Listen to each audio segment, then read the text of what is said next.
dossier de nuestra revista Razón Crítica, que en este caso está dedicado a los pueblos originarios.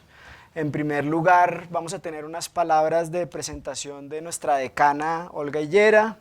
Y en segundo lugar, pues yo voy a hacer una breve presentación del número de la revista y le abriremos paso al corazón de nuestro evento luego, que es la conversación que vamos a tener hoy con la profesora Gloria Lopera, con Milton Santa Cruz, con el taita Juan Francisco y con Lady, que también nos va a acompañar para hablar sobre los diálogos entre la enseñanza de los saberes ancestrales y la universidad.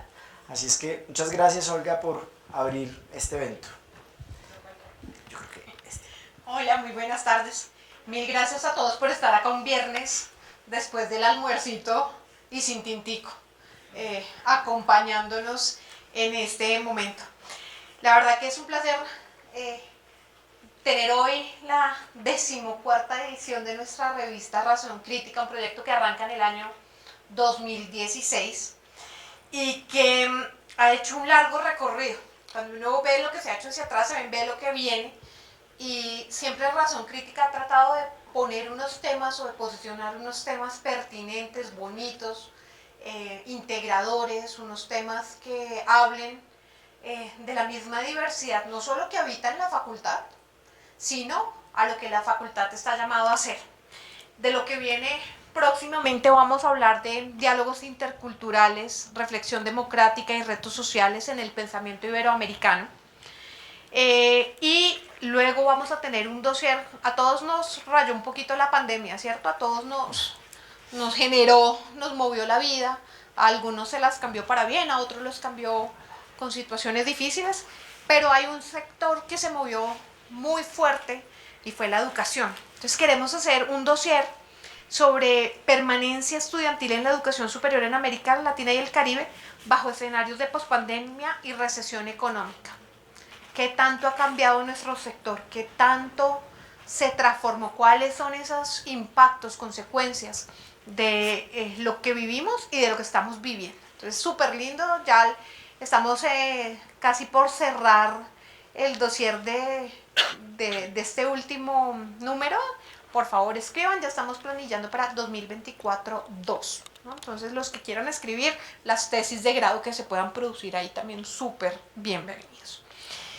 Así que no solo es invitarlos a analizar, a leer, a explorar Razón Crítica, sino que es a reivindicar el carácter multitransdisciplinario que tenemos como facultad y como universidad y como revista, que precisamente nos da la posibilidad de hablar de problemas reales, de problemas actuales, pero desde diferentes escenarios y perspectivas.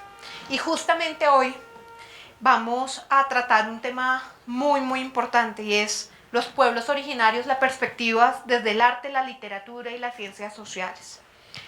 La razón por la cual el comité editorial planteó este tema era porque están convencidos, y como universidad, como facultad, estamos convencidos de la importancia de cultivar el diálogo entre la universidad y las naciones indígenas de Colombia y América Latina. Hay mucho que aprender, pero el tema es que no nos conocemos, ¿no? Queremos, hay unos aportes que desde la justicia indígena se pueden hacer a esta discusión nacional. Queremos, esta mañana pues estaban con la magistrada Belkis Izquierdo de la JEP y estaban tratando estos temas. Queremos abrirnos a esos nuevos temas. Y el tercer elemento es la educación y la cultura. En los últimos años, todo el tema de las oralituras, de las artes plásticas, las artes audiovisuales, los programas de enseñanza indígena han permitido que conozcamos otra concepción del mundo, y su concepción del mundo, y que debe ser nuestra concepción del mundo, de los seres que habitan en él, y de la, digamos, como del cuestionamiento que desde nuestros pueblos originarios nos hacen a esa barrera que nosotros creamos diciendo sociedad, naturaleza y cultura. Finalmente, bueno, voy a presentar pues a los editores del dossier. Nos acompaña Milton Santa Cruz, integrante de la Nación Gunadule y profesor de licenciatura de Pedagogía de la Madre Tierra en la Universidad de Antioquia. Milton participó como editor invitado y como un autor de un capítulo que habla de la génesis de la Madre Tierra. También como editores internos están dos profes de nuestra facultad, la profe Gloria Lopera del área de Derecho, historiadora, investigadora, abogada, promotora del tema de los indígenas y la lucha por sus territorios.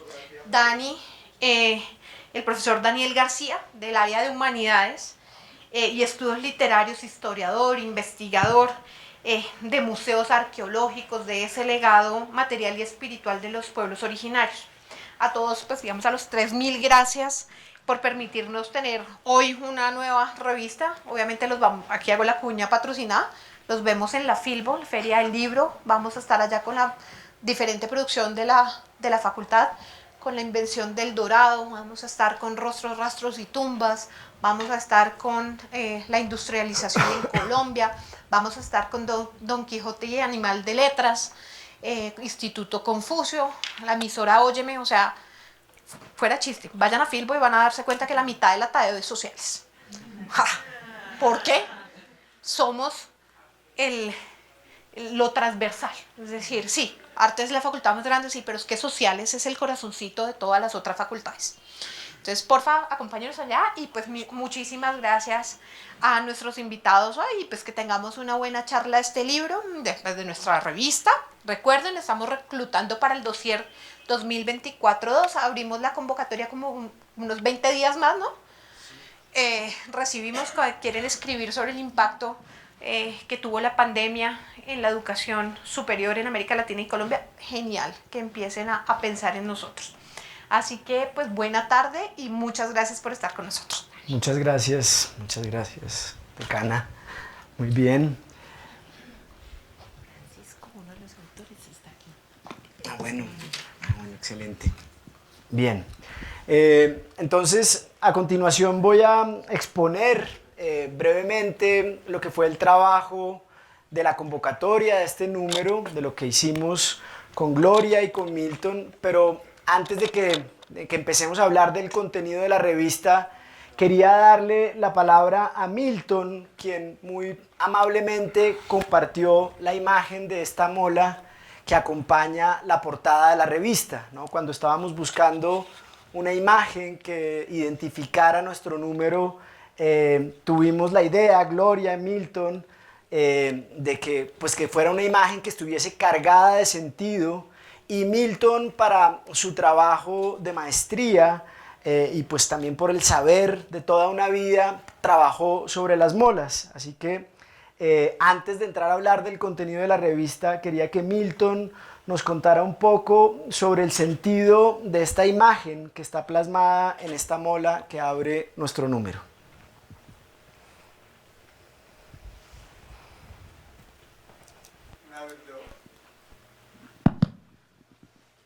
Naverdo misal mala puruburi suma okasundo ibiso ke karta nermalesat te shokudina pabkana e burbaitole sundu aso ke we molan manermasati pia daniki igi sunmalenai iga mala naveri puruburi sunmadoe te shokuina kaibosa lambe marga soy sundu.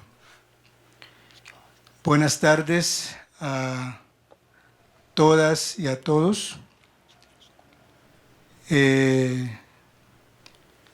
Pues muy agradecido a la Universidad de Cana, gracias por las palabras, y los profes que también pues, me invitaron que acompañara el proceso. Y aquí también hay 4 personas que son muy cercanas a mí y amigos que hemos tejido. Ahí está Alba Simbaqueva, ahí está Héctor García, y está Fernando, y está María del Pilar Barbosa. Gracias por acompañarme en esta conversación.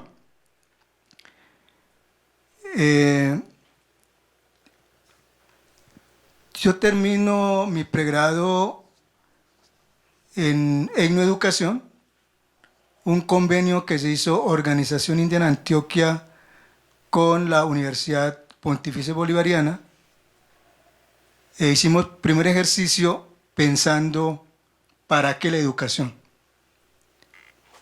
Acudimos a la Universidad de Antioquia y no fue posible. Pero paradójicamente la Pontificia Bolivariana nos aceptó la propuesta. Hicimos en la primera corte y ahí salgo egresado como licenciado en educación.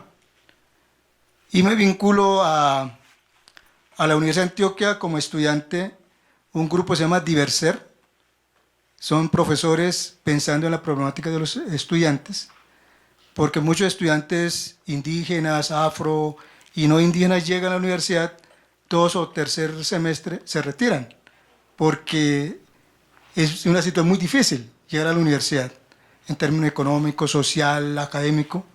Entonces hay un grupo de estudiantes y profesores que están interesados por la problemática de los estudiantes. Entonces ahí me vinculo y termino mi licenciatura. Entonces los profes me comenzaron a decir, estudie, haga maestría. Pero entonces yo le decía, pero no quiero hacer la maestría simplemente por tener título.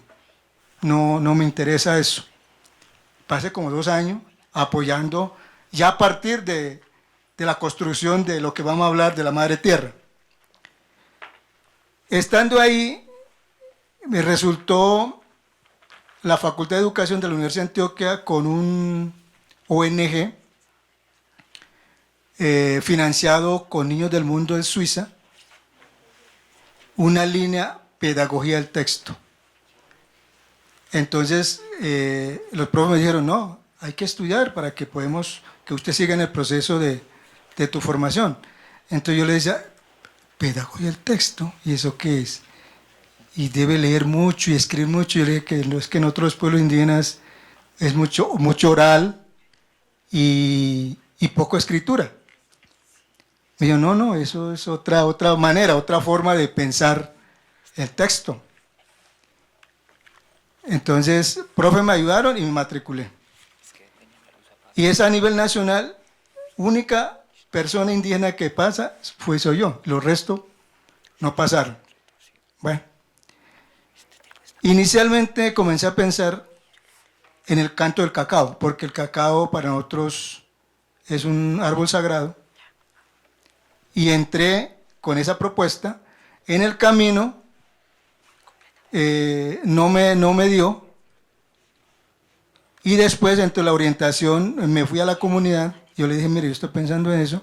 Un abuelo, Evaristo González, mi maestro pues, en la comunidad, me comenzó a decir, es que yo tengo 200 escrituras de mola, tengo en mi memoria.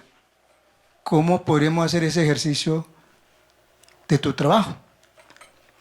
Tengo confianza y te entrego esa reflexión. Entonces él me comenzó a hablar de esta figura. Porque cuando ustedes piensan en la mola, ustedes piensan a nivel figurativa, animales, flores, y ustedes lo llaman esto geometría, mola geométrica. Así también pensaba. Pero en el camino, en el transcurso del proceso,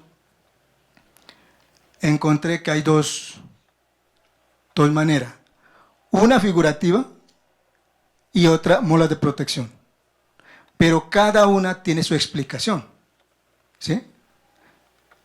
Y las mujeres le dicen al abuelo Evaristo, anga pemol nermabianabegue. Entonces, o sea, ¿qué está atrás de eso? ¿Qué dice el abuelo?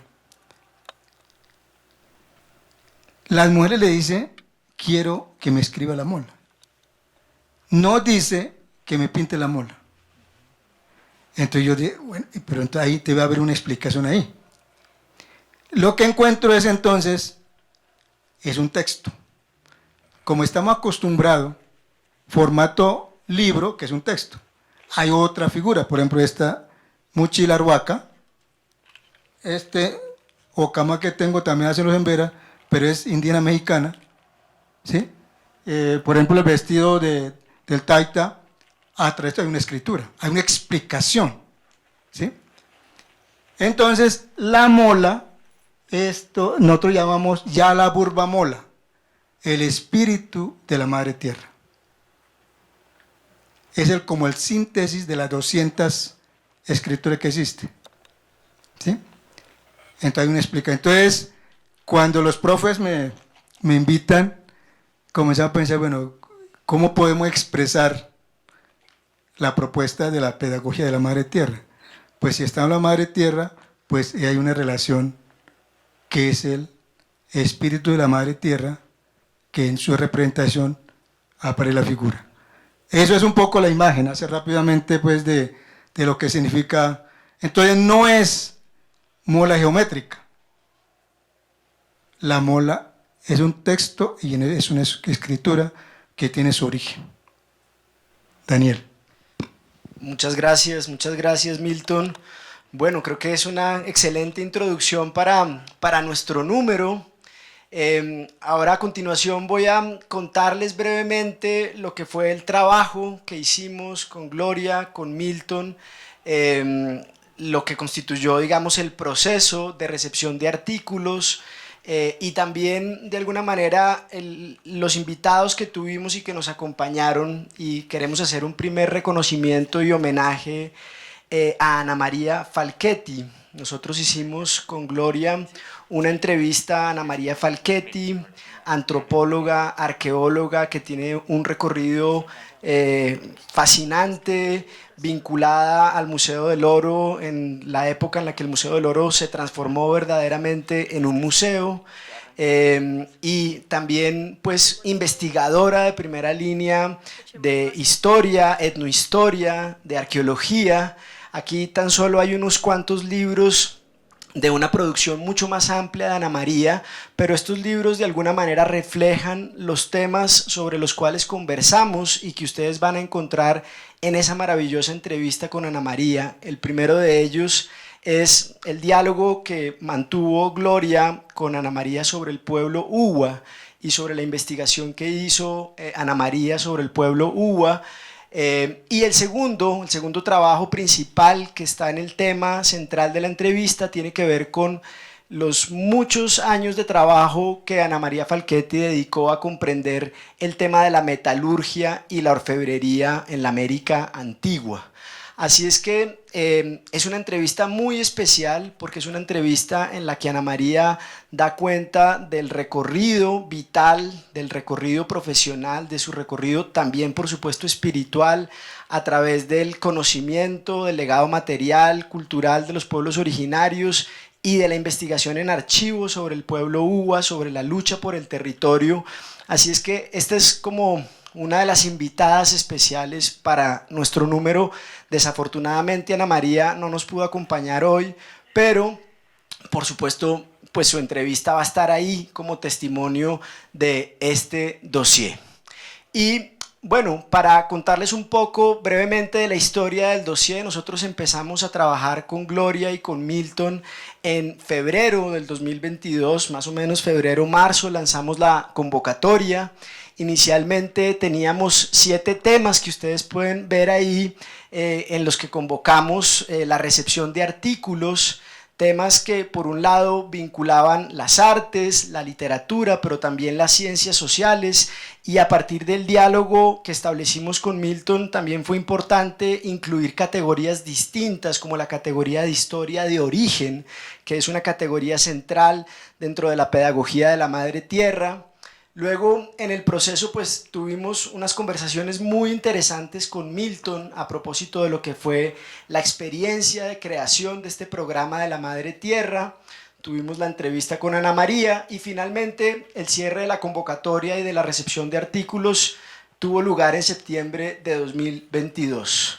Recibimos 27 colaboraciones muy diversas que muestran una riqueza enorme, un interés en la temática del número, por supuesto, luego del paso por la lectura de los pares académicos. Finalmente se aprobaron 21 textos, es un número robusto que tiene una gran cantidad de colaboraciones de diferente índole, y pues por supuesto, como ha sido un trabajo enorme, todavía no han terminado de ser subidos a la página los últimos artículos. De esos 21 artículos hay 14 artículos que ya han sido publicados, 7 están por publicarse, así que pues los invitamos a que exploren la página de la revista Razón Crítica para ver el número completo en unas cuantas semanas. Pero había que aprovechar la presencia del Taita Juan Francisco, de Milton, para hacer este lanzamiento hoy.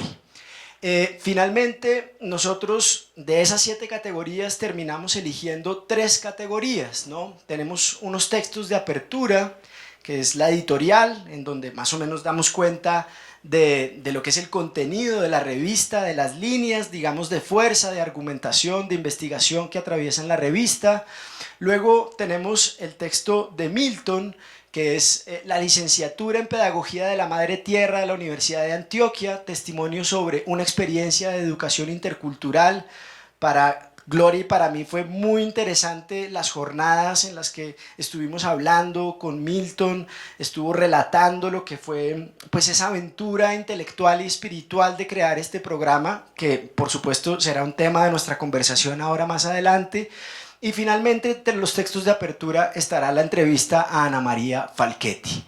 Y luego tenemos 3 grandes temáticas. Pienso que no voy a leer todos los títulos de los artículos porque pues nos tardaríamos un tiempo que vale la pena aprovechar conversando.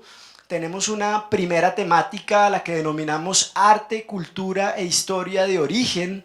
Es muy importante también aquí tener en cuenta que hay colaboraciones diversas. Tuvimos colaboraciones también de estudiantes de pedagogía en la Madre Tierra, tuvimos colaboraciones de investigadores, de científicos sociales, de gente dedicada a los estudios literarios. Entonces, pues es una primera sección muy rica y muy diversa.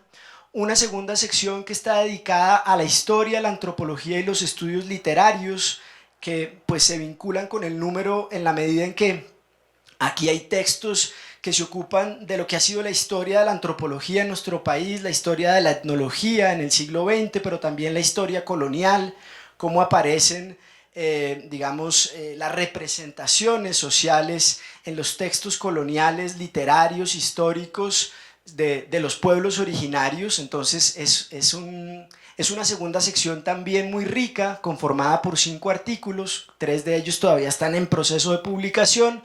Y una tercera sección, son 4 secciones, que se denomina conflictos socioambientales y territorialidades indígenas. Como bien lo comentó nuestra decana, pues ese es un tema crucial, y fue un tema crucial del número que reunió pues varias contribuciones, 7 contribuciones, una de ellas está por aparecer. Hay temas diversos que supongo también aparecerán en nuestra conversación. Está justamente la colaboración del Taita Juan Francisco Muelas, que está acá con nosotros, de las tinieblas a la victoria del pueblo Muisac, testimonio sobre la historia de la resistencia y la recuperación de la autoridad y del territorio en Guambía. Bien, entonces tenemos una colaboración muy, muy rica en ese sentido. Y una cuarta sección de la revista que denominamos Sistemas Jurídicos Indígenas y Usos Indígenas del Derecho. Y ahí pues obviamente contamos también con la experticia de Gloria, con toda una trayectoria de investigación que nos ayudó a pensar, digamos, que este era un tema central de nuestro número y en donde recibimos 3 contribuciones.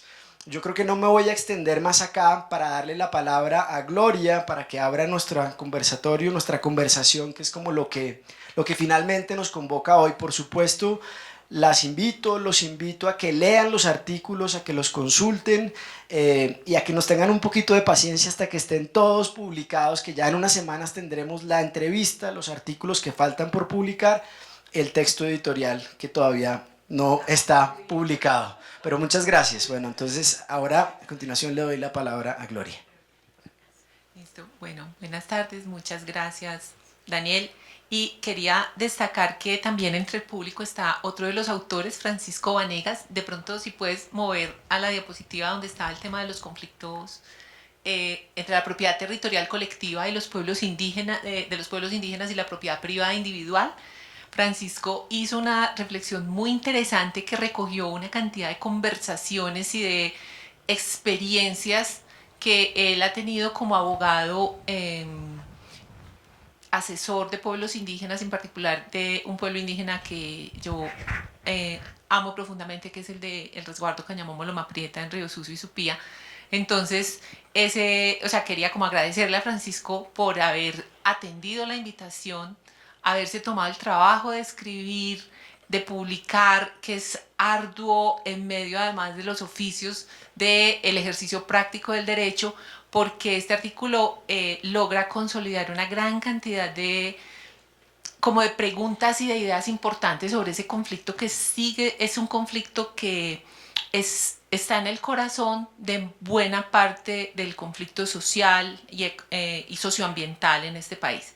Entonces quería darle las gracias aprovechando que está aquí y ahora sí entonces abrir como la conversación que queremos tener con el profesor Milton Santa Cruz, nuestro coeditor, pero entonces también dentro del proceso de elaboración del número fue muy enriquecedora para nosotros la experiencia de conocer al taita Juan Francisco Muelas Muelas, ¿sí? Que es una autoridad del resguardo de Guambía y también un etnoeducador, porque él en ese proceso de escritura de su texto fue yo creo que un aprendizaje mutuo y creo que un ejemplo vivido de ese diálogo entre saberes del pueblo Misaque en este caso a través suyo y de el tipo de conocimiento que construimos desde la universidad. Y pues Lady, que nos acompañó en el evento de esta mañana para hablarnos del Takatsasú, Lady Pais Nastacuá es también una lideresa del pueblo Aguá que trabaja en el área de cultura de su comunidad, entonces también le dijimos, bueno, ya, si quieres estar en el público, siéntate allá, pero creo que sería muy rico que también, si quieres participar en el diálogo, porque tenemos también mucho que aprender de lo que ella nos pueda hablar de esta experiencia de trabajo cultural con los aguá. Entonces, queríamos comenzar precisamente, ese uno de los textos de apertura sobre el proceso de génesis del proyecto Pedagogía de la Madre Tierra. Entonces, que Milton nos hablará sobre cómo surge ese proyecto, cuál es como la historia y los aspectos centrales del proceso, como para que nos pudiéramos ubicar en esa experiencia de educación intercultural.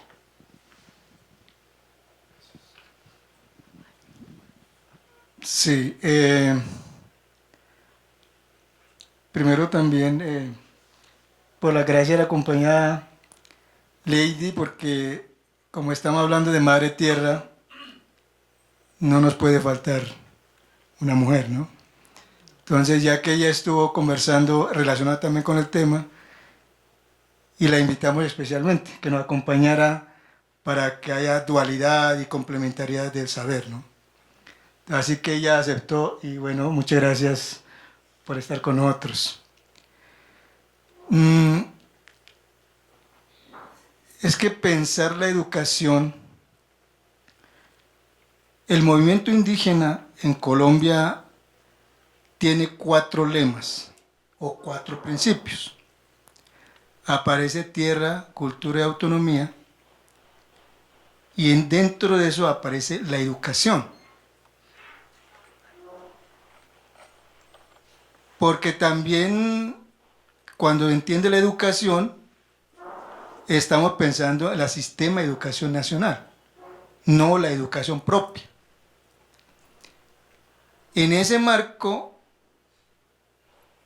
en la OIA, en la Organización Indígena de Antioquia, aparece específicamente, de todas esas 4 líneas, aparece componente de educación.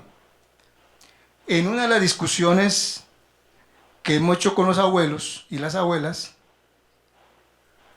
dijeron, la organización debe ser por la defensa de la tierra. Pero ese tema quedó ahí y seguimos hablando de educación, pero no analizándolo, no reflexionándolo, sino simplemente colocamos en educación y todos los programas de lineamiento del Ministerio de Educación.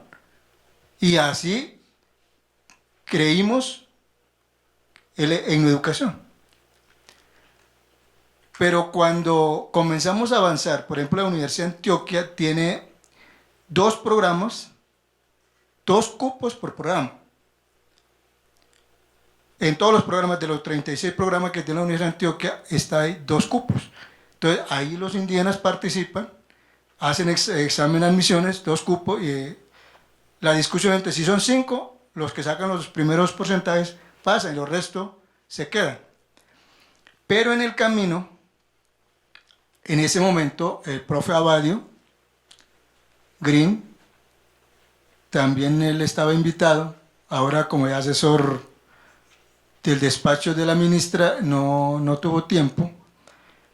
Él en la presidencia de la OIA, el rector de la Universidad de Antioquia, Alberto Correa, le dijo, ¿y por qué la Organización Indígena de Antioquia no sea filtro para seleccionar a los estudiantes indígenas que lleguen a los programas? Entonces le dijimos que esa no es nuestra competencia, lo que sí podemos hacerlo de Antioquia, pero no del otro departamento, porque nuestra jurisdicción es Antioquia, no de otros departamentos. Ocurría que algunos líderes o gobernadores indígenas comenzaron a vender esos como certificaciones para que pasen a los cupos que tienen los indígenas, ¿sí?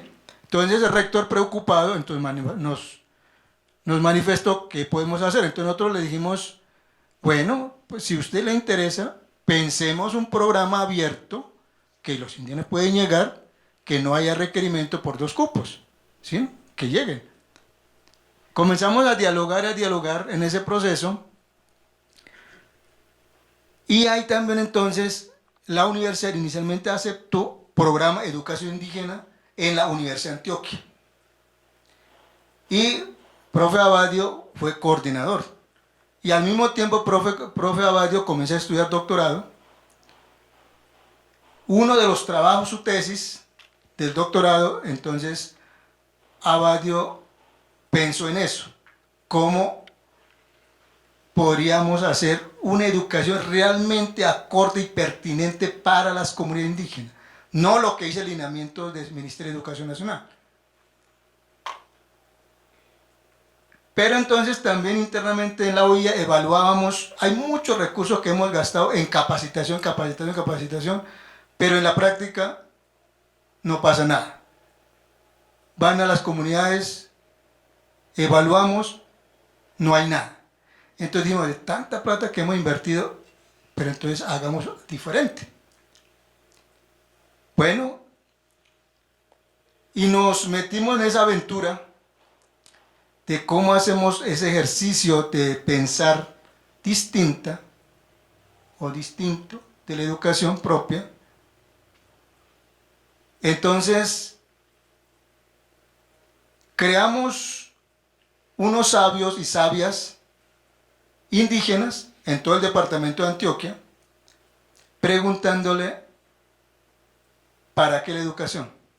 ¿Qué queremos con la educación? Si hacemos diferente, pero ¿cuál sería de modo? O sea, entonces, inclusive el Ministerio de Educación Nacional nos decía, es que ya está la oficina de educación. ¿Para qué van a botar tanta corriente si ya está? Retoman eso. Entonces nosotros decimos, es que no estamos de acuerdo, porque en la educación pareciera el problema es nosotros los indígenas y afros. Entonces nosotros decimos, queremos una educación no para los indígenas ni afros, sino la educación para la humanidad. ¿Cómo transformamos el pensamiento? La educación. Porque si nosotros ingresamos en el programa en la educación, no nos permite. Queremos ser abiertos. ¿Sí? Comenzamos discusión, duraba mucho tiempo, pero al mismo tiempo creamos otros profesores con experiencia de Diverser y otros profesores internacionales. Creamos un equipo de doctorados, de doctores, a pensar también educación. Comenzamos a dialogar con nuestros sabias y sabios, con los doctores de la universidad. ¿Qué queremos para educación?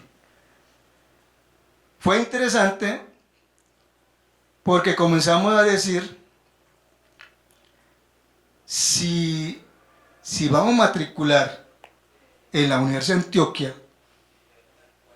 pero la universidad también es patriarcado, también monopolio a nivel de conocimiento, no permite, entonces como también pues no vamos a ninguna parte, o sea, es como entregar toda la información, toda la organización a la universidad, y entonces el último, pues qué diferente estamos haciendo. Bueno, y el otro tema que llegamos es tema de investigación. Yo creo que las comunidades indígenas a nivel del país o a nivel internacional estamos cansados de investigar, sacan magíster, doctores y en la comunidad no pasa nada.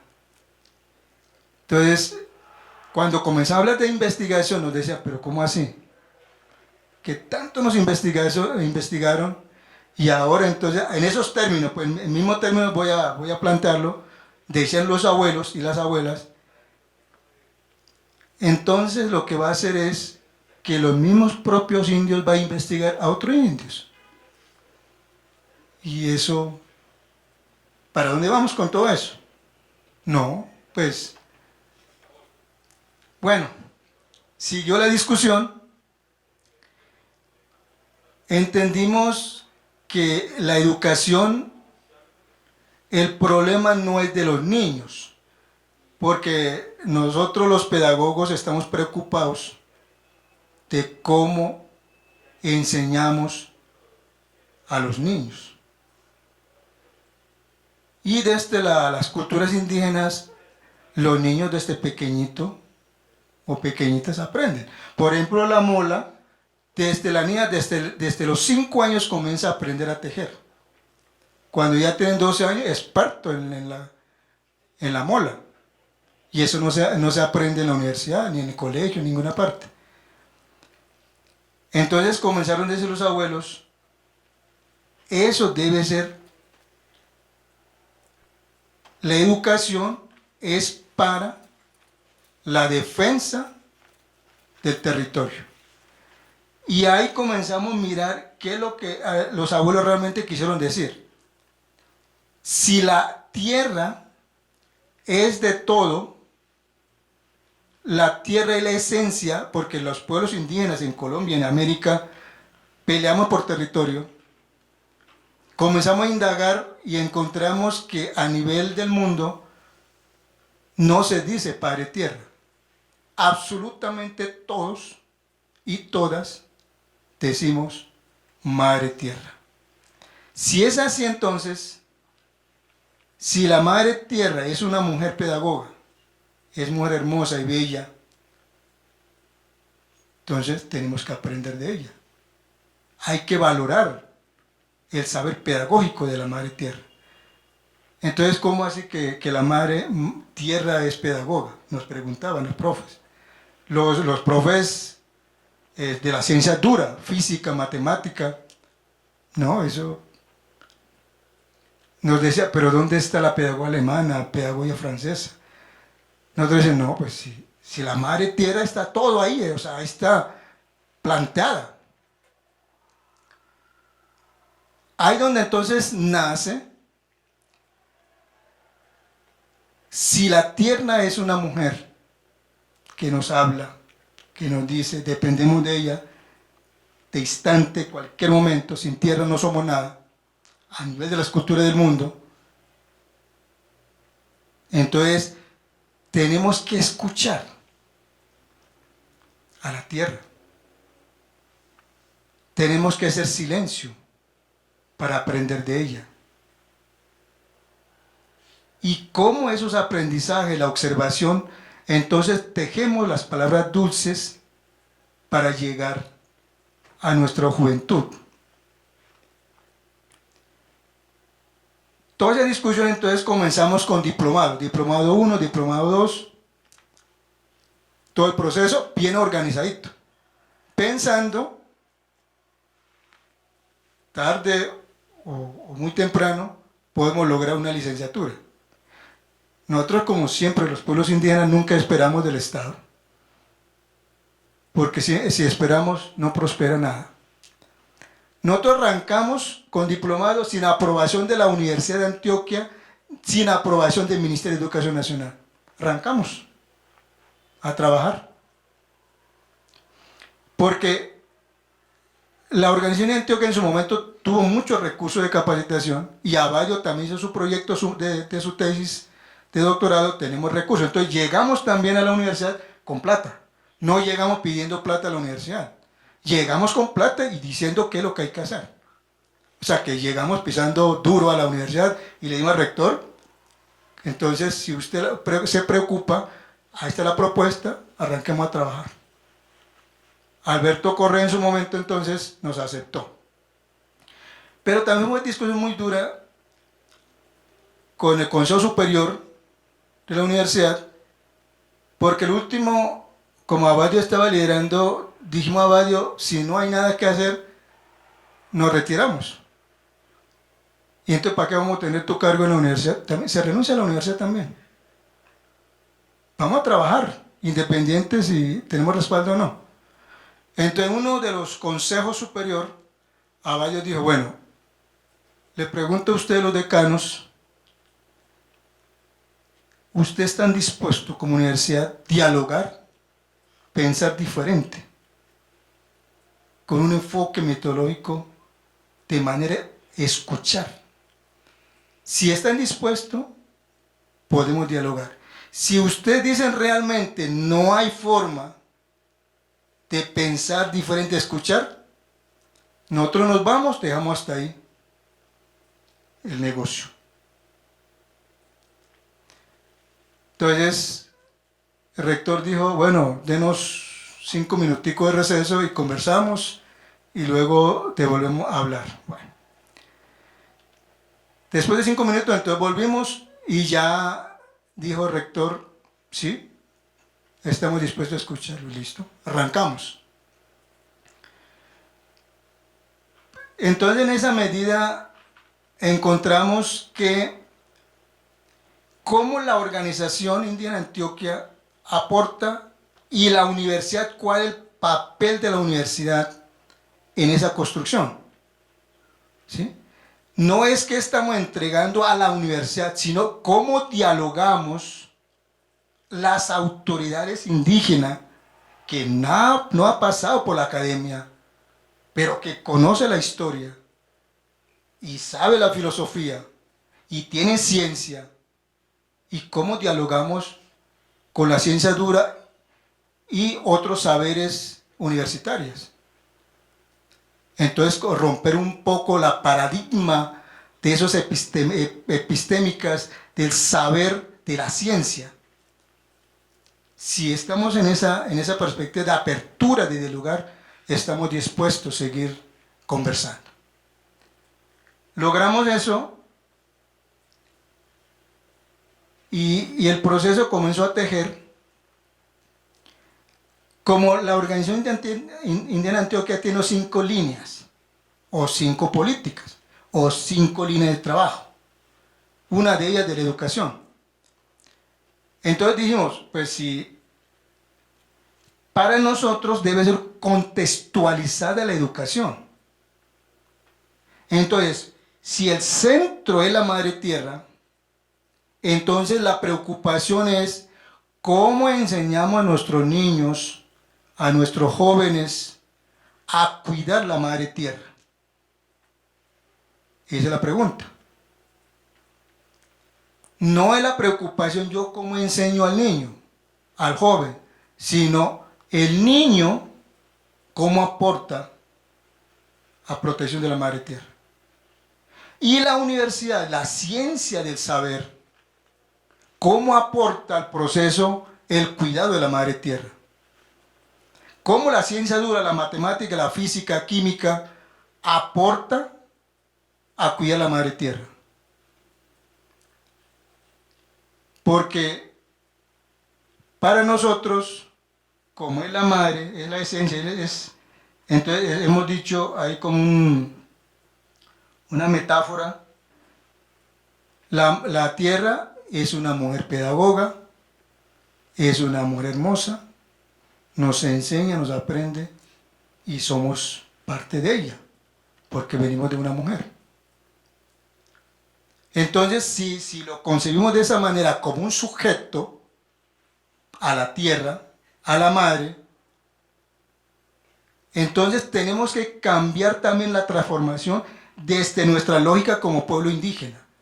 Porque un abuelo nos decía, sí, somos indígenas, pero tu mirada no piensa como el pueblo gunadule, piensa como el otro o como la otra. Comemos como la otra, olemos como la otra. ¿Qué nos quiso decir el abuelo? Es que esas interferencias en nosotros es muy fuerte. Estamos olvidando de lo que somos realmente. Entonces, ahí viene la pregunta entonces, para poder proyectarse, ¿quiénes somos? ¿De dónde venimos? La primera pregunta que hacemos recién entrado en el primer semestre de los estudiantes, todo el semestre trabajamos, ¿quién eres usted? ¿O quién soy yo? Trabajan preguntando e indagando, por ejemplo, comenzando con los nombres. Por ejemplo, por decir un ejemplo, Gloria Patricia Lopera. ¿Y eso, cómo nació ese nombre? ¿Quién lo colocó? ¿Y dónde viene? ¿Y quién es tu padre? ¿Quién es tu madre? ¿Sí? Y en caso de los pueblos indígenas, Agua, Misak, ¿qué nos dice la historia de origen? ¿Quiénes somos?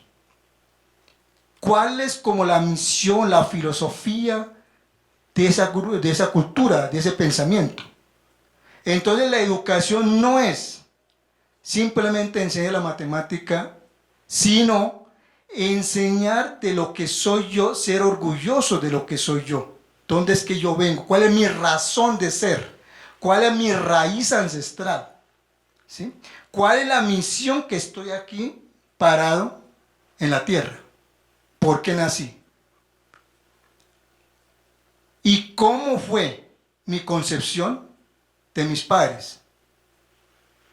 ¿Hizo el ritual del matrimonio? ¿O fue un azar? ¿O fue una violación? Porque ahí es donde viene todo el problema del miedo. Ahora hablamos de término de enfermedad.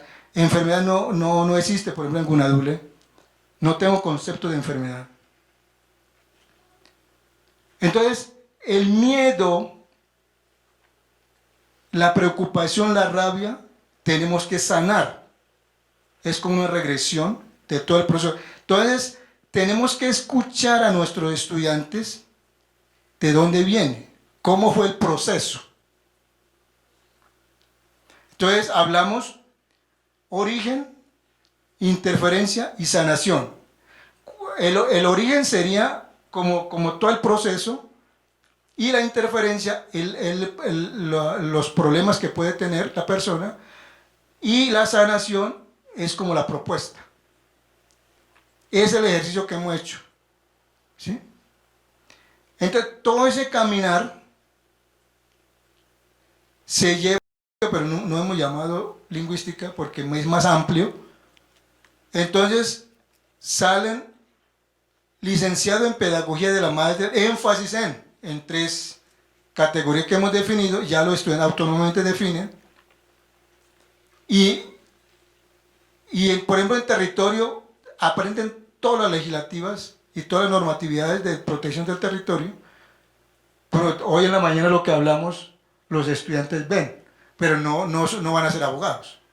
En salud no van a salir enfermeros, pero tienen toda la noción.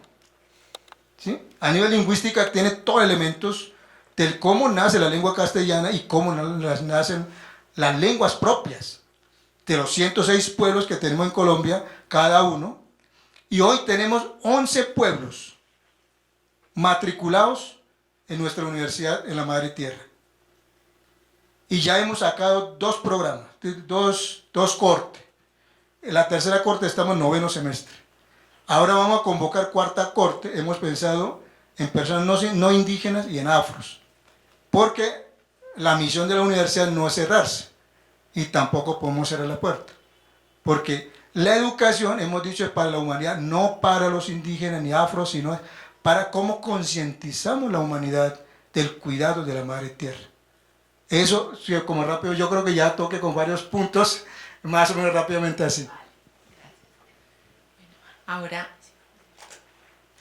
le quiero preguntar a el Taita Juan Francisco cómo ha sido ese proceso de fortalecimiento de la educación propia en el pueblo Misak y en el caso particular suyo también cómo ha sido su recorrido académico, porque usted también ha tenido experiencias de estudio, actualmente está terminando su maestría, está haciendo una tesis muy interesante sobre el impacto de la Revolución Verde en el territorio de Guambía. Entonces, que nos hable de ese proceso de fortalecimiento de la educación propia, pero también de cómo es esa experiencia de interactuar con la universidad.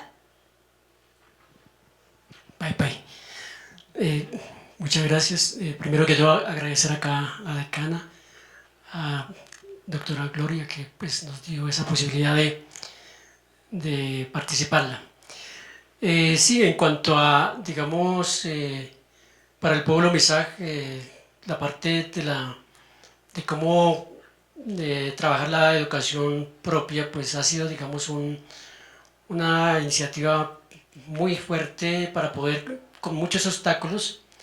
Por ejemplo, cuando recién empezamos, pues no era fácil cuando hablar de pedagogía o de educación propia, porque en los años 78 hacia atrás, pues no teníamos autoridad, no teníamos territorio. El territorio había, pero el territorio estaba, digamos, usurpado. Entonces, para uno hablar de educación propia, tiene que asegurar lo que dice el hermano que me antecedió, tener una autonomía del territorio. Y de ahí, pues ya empieza a hablar de la educación propia, porque si no tenemos territorio, pues no tenemos por qué hablar de la educación propia. Entonces, a partir de cómo trabajar educación propia, pues se inició en el 79 ya, cuando nosotros por primera vez sacamos ya como una carta magna, que es el Manifiesto Guambiano. Dentro del Manifiesto Guambiano, pues ha servido como la constitución que maneja Colombia. El pueblo Misak, a partir de ahí, en uno de los apartes dice recuperar la tierra para recuperarlo todo. Entonces, cuando decimos eso, pues ya prácticamente estábamos perfilando de cómo intervenir, ya teniendo la autoridad, cómo intervenir la educación homogénica que pues ha impuesto tantos años, y tratar de cómo nuestros maestros, nuestros estudiantes también nuevamente retomen esa importancia de lo que es ser misago, ser de un pueblo nativo. Entonces, a partir de ahí, pues se empezó a trabajar fuertemente. Para ello hay que crear la historia. Entonces, primeramente se creó el Comité de Historia, porque pues, desafortunadamente nosotros estamos muy inmersos a la civilización.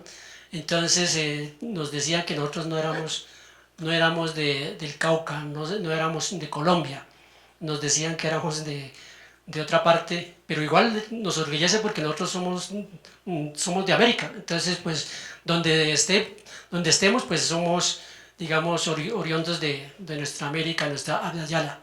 Entonces, para nosotros tener más claridad, para hacer entender, ya que estamos cuadriculados en la parte de los estados o de las repúblicas. Entonces tocó que hacer el comité de historia y hacer la investigación de cómo realmente somos Mixag, por qué llamamos Mixag, por qué estamos en el Cauca y por qué eso es del Cauca. Entonces se empezó a investigar y con la ayuda del comité de historia, con los mayores que hoy ya no existen, están en otro espacio, pudimos darle cuenta de que los Mixag, según el carbono 14, éramos oriundos del Valle de Povenza. Por lo tanto, a partir de ahí ya en el 2000, perdón, en el 85, año 1985, se creó comité de educación. Con el comité, al crear comité de educación, ya con la ayuda del comité de historia, pues empezó a intervenir a la educación formal, en donde ya dijimos, no, ya educación formal pues ha venido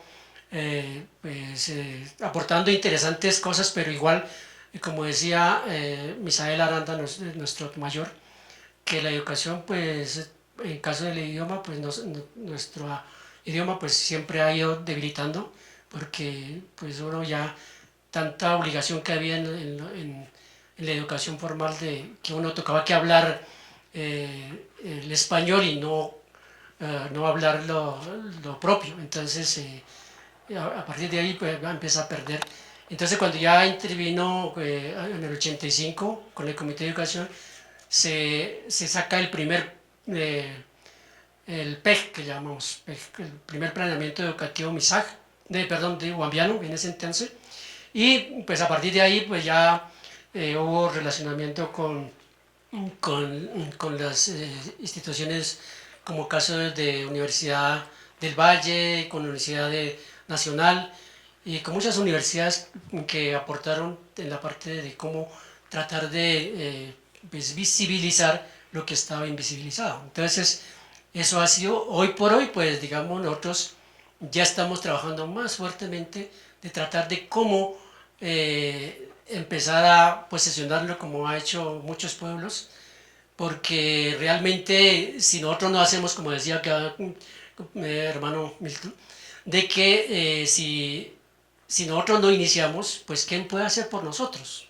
Porque a nosotros siempre hay leyes, hay normas, pero las normas siempre tratan de cómo pues desapaciguarla y no hacer visibles. Entonces, viendo eso, pues hemos trabajado fuertemente.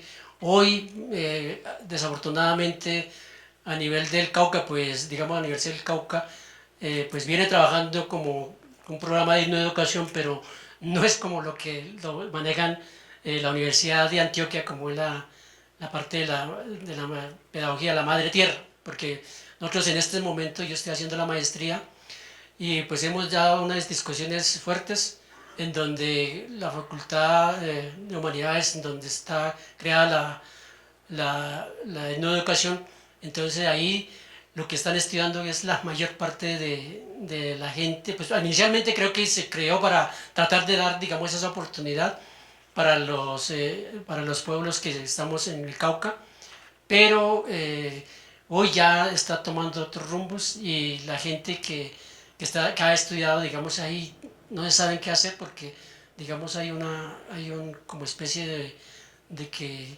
es una educación, pero hoy hay mayor cantidad de gente que está estudiando en educación, no solo indígenas, sino... Entonces, eso, digamos, hay una discusión, creo que están dando entre las universidades para mirar qué hacer. Entonces, dentro de la postura nuestra, pues estamos trabajando fuertemente de cómo seguir incidiendo en la parte de que las universidades también tengan, digamos, esta mañana hablaron de esa parte de cómo respetar, porque creo que cuando nosotros tengamos ese respeto, de esa mirada de que todos somos diferentes, pero con unas visiones muy particulares, creo que ahí podemos tener, digamos, un desarrollo tanto para, digamos, para la nación como para el Cauca, porque a nosotros desafortunadamente al departamento del Cauca nos ignoran porque Cauca es atrasado por lo que tiene mayor cantidad de pueblos indígenas. Entonces ese concepto que tiene, nosotros queremos, digamos, hacerla conocer.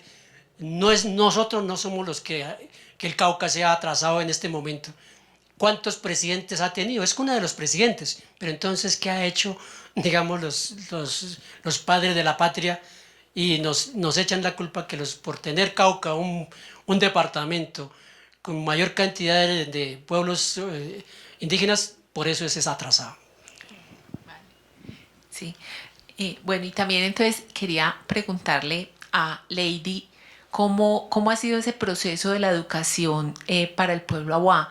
Decías esta mañana, mencionabas que solo hace unos pocos años, por ejemplo, fue la primera cohorte, la primera generación de estudiantes bachilleres en el pueblo Awá, pero decías, pero eso no significa que no, o sea, que no haya conocimiento, saber y un trabajo como de rescate de los saberes, de los saberes en el pueblo Awá, así no pasen por la educación formal. Entonces, como que nos contaras un poco cómo es ese proceso educativo y cultural allá.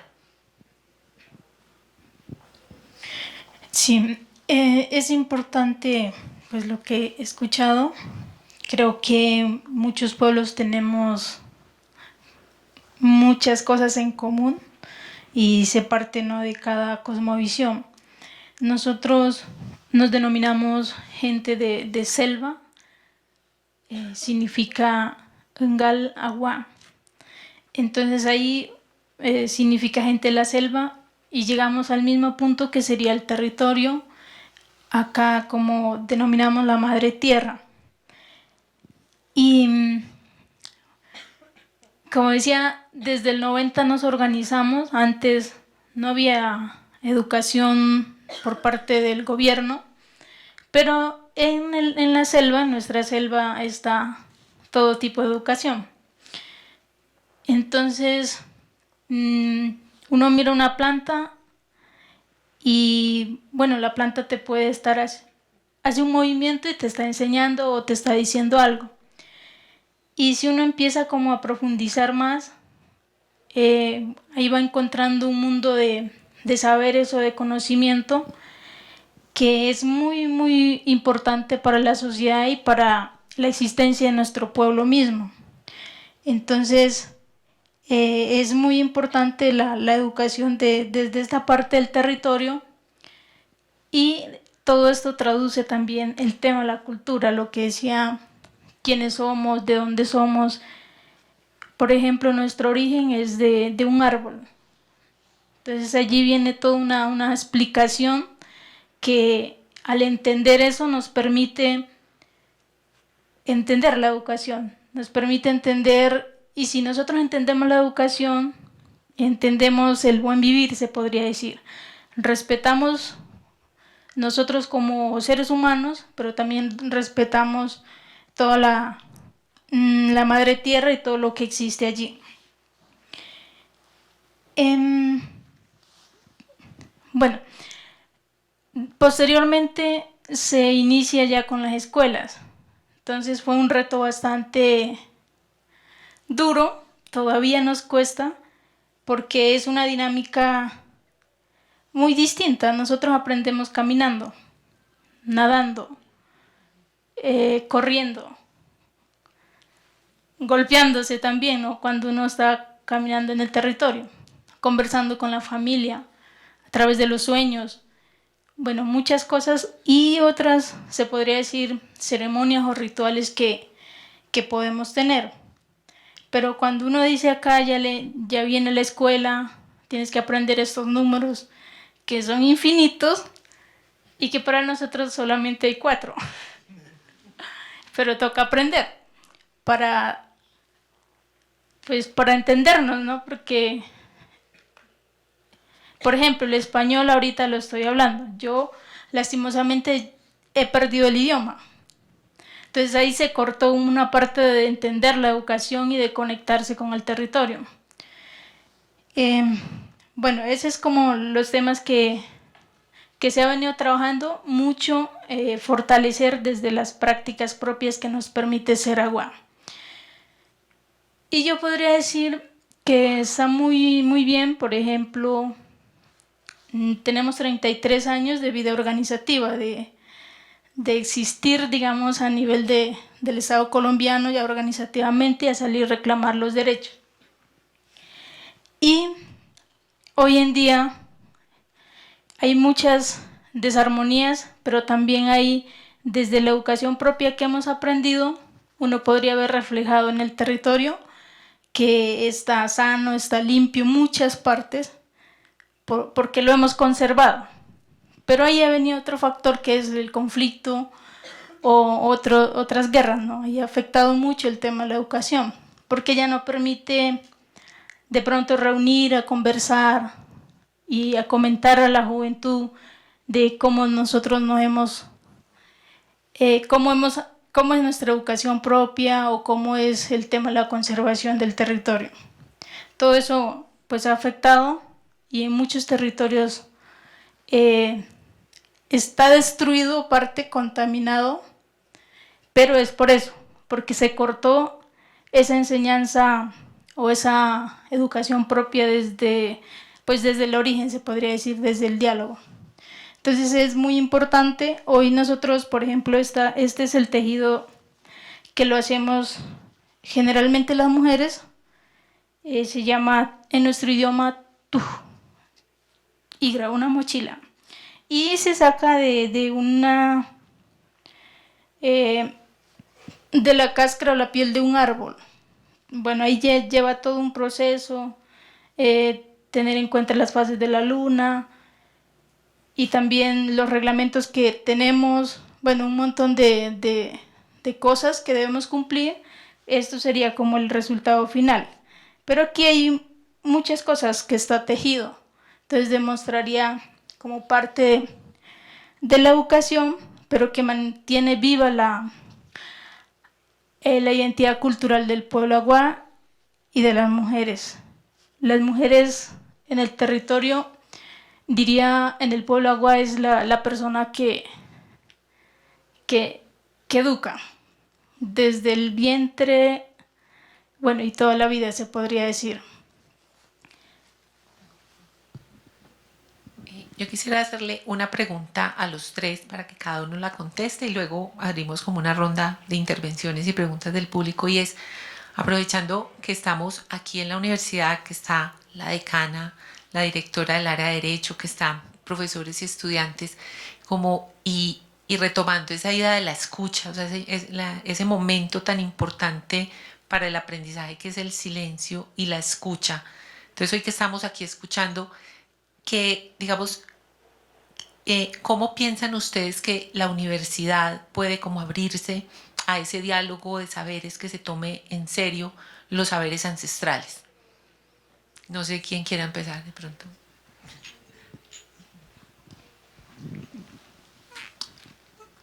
Sí, el tema de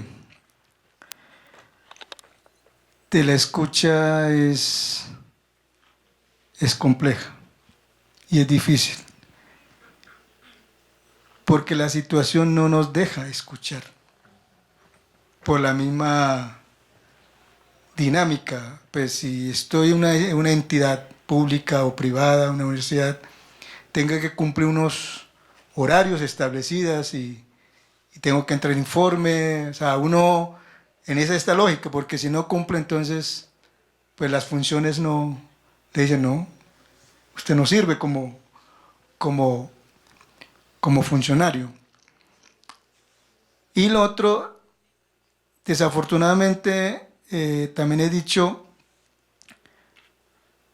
pues yo también soy hijo de la universidad y de la escuela, ¿no? Y eso es muy importante también aprender, conocer. Pero también tengo claro mis ancestros, mis padres, mi historia de origen, cómo se puede dialogar, ¿sí? Entonces, lo que hemos dicho, para poder entender quiénes somos o quién son ustedes o qué es universidad, pues en este caso, Tadeo, su origen, dónde viene y por qué, quién lo creó y cómo fue la perspectiva. Entonces, es conocernos mutuamente, por ejemplo, en caso mío, pues con profe Gloria venimos hablando hace mucho tiempo desde Medellín en un espacio. O sea, poco a poco estamos como comprendiendo quiénes somos y qué es lo que queremos. Hay un texto muy importante, Aprender a escuchar, así se llama. No recuerdo ahora el autor, creo que un suizo, vino a los indígenas de México a investigar. Y allá los pueblos indígenas le dijeron, si quiere investigar, aquí no se escribe. No puede escribir. Hay que escuchar. Pero escuchando alrededor del fuego. Esa es la escuela nuestra. Si usted quiere aprender, tiene que vincularse a la vida de nosotros. No, a él le muy dio duro porque pues no estaba en esa lógica, llega en otra lógica, pero le tocó porque también estaba interesado. Y por eso también hemos dicho como desaprender para poder aprender. ¿Sí? Entonces él publicó un documento, un libro, que va a Aprender a escuchar. Yo puedo mandar a profe Gloria para poder, como que ustedes pueden leer.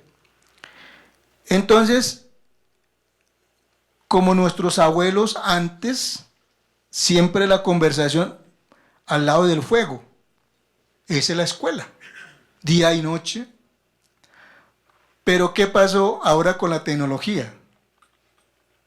Menos pensado, 2, 3 horas de la montaña, uno encuentra esos televisores grandes, más grandes que uno puede tener aquí en la ciudad, y equipos de sonidos. O sea, esa la tecnología traspieza la montaña, entonces hay mucha interferencia. ¿Cómo hacer ese ejercicio? Pues uno no puede decir ahora la tecnología celular eso es malo, eso depende del uso que tú hagas. ¿Sí? Y ahora, por ejemplo, reciente hay un tema, inteligencia artificial. Es un tema muy complicado, o sea, y nosotros estamos sin querer o queriendo, uno está metido ahí. Yo creo que es más fácil, uno puede dar otras cosas, pero si a un celular se le queda en la casa, uno se devuelve. Así puede tener una urgencia de reunión, ya no, me voy por otra y regresa. O sea, ¿cómo nos tiene manipulado ese aparato tan pues, pequeño? Pero eso es lo más importante en esta vida, en este momento. Entonces, la pregunta que está también en la discusión es, bueno, ¿y cómo hacemos eso?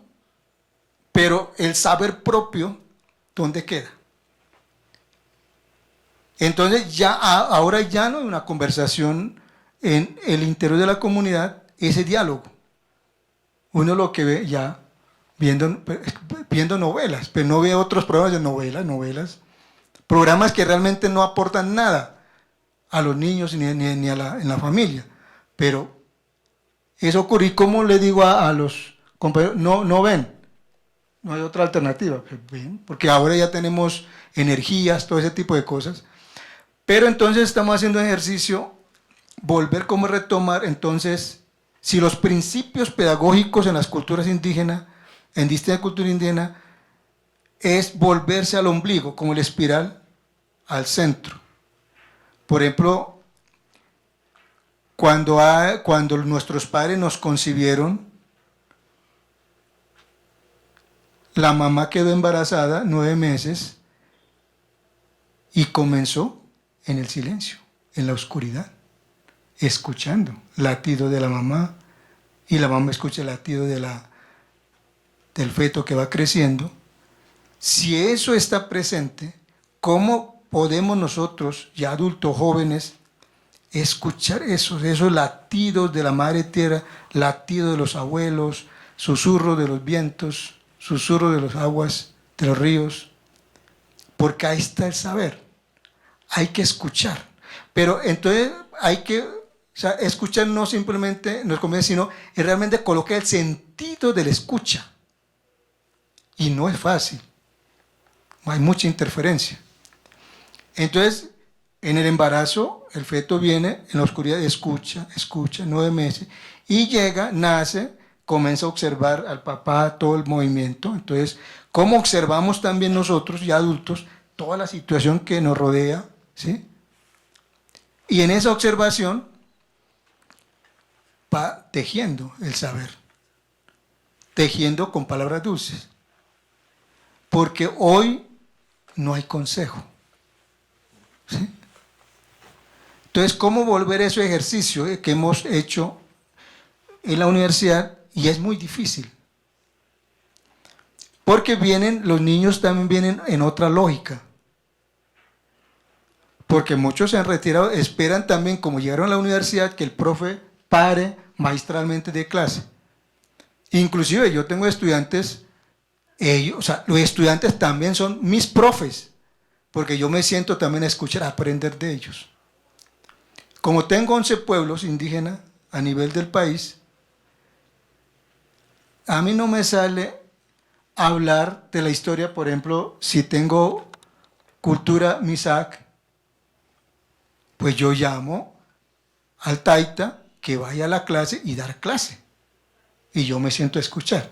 O sea que nosotros tejemos a partir de la conversación. Pues obviamente tenemos una temática, una organización, estructura de mallas curriculares, pero eso no es, tenemos que estrictamente cumplir, sino que hay unos relacionamientos de tejido y construcción.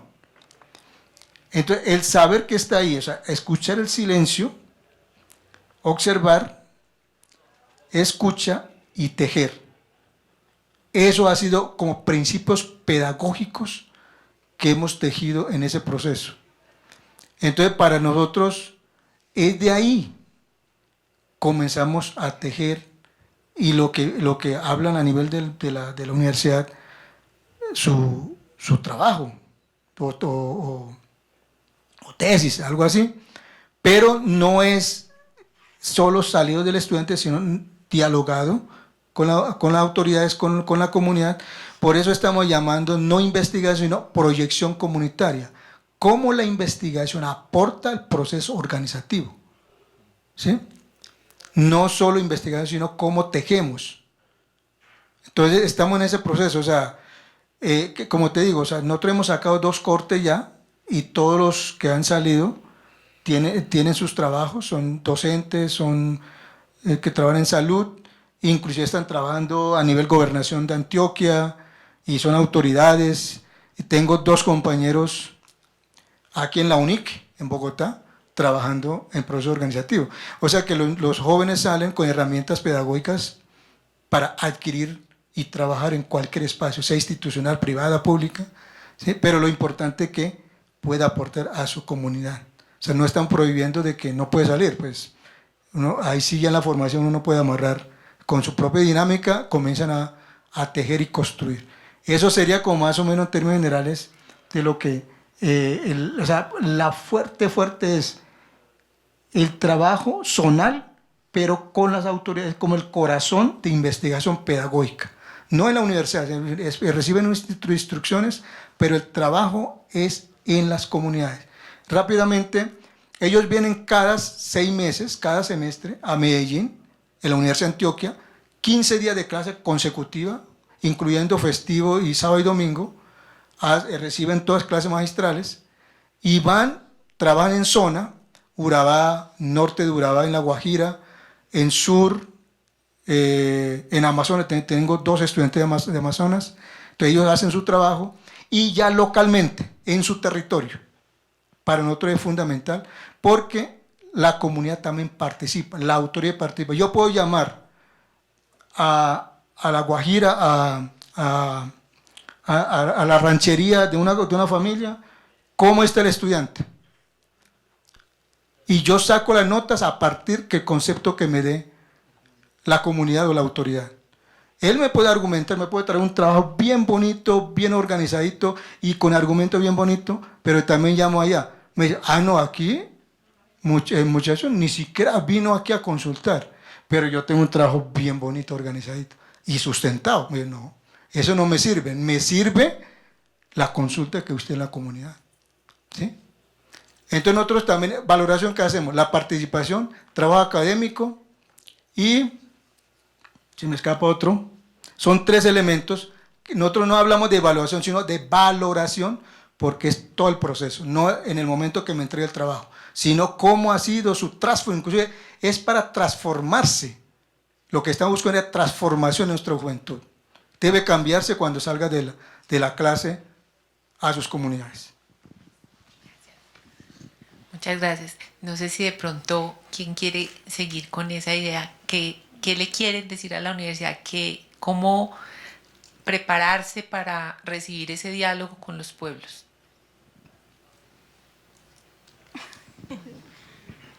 Bueno, creo que es importante, bueno, desde mi parte personal no he tenido diría la experiencia, me parece muy productivo este espacio, para mí también, porque yo fui a la universidad, pero ya no existía ninguna de estas, se podría decir, ninguna carreras que hablaran de algo diferente, ¿no? Entonces, uno se matriculó y bueno, estudié lo que había, así, derecho. Entonces, bueno, son cosas que bueno, ahí en el derecho en ningún momento nunca hablaron de los pueblos indígenas, pero sí es importante que uno haya crecido en el territorio, porque, por ejemplo, en la universidad muchas cosas te pueden cambiar, entonces vas a terminar de pronto hasta rechazando o en contra de tu misma cultura o de tu misma organización o la manera de ver el mundo. Entonces, es importante pues estar muy fuerte culturalmente y estar en armonía, ¿no? Para poder, se podría decir, salir equilibradamente las dos culturas, se podría decir. Entonces, considero que las universidades tengan en cuenta, ¿no?, esos conocimientos que existen en el territorio. Por ejemplo,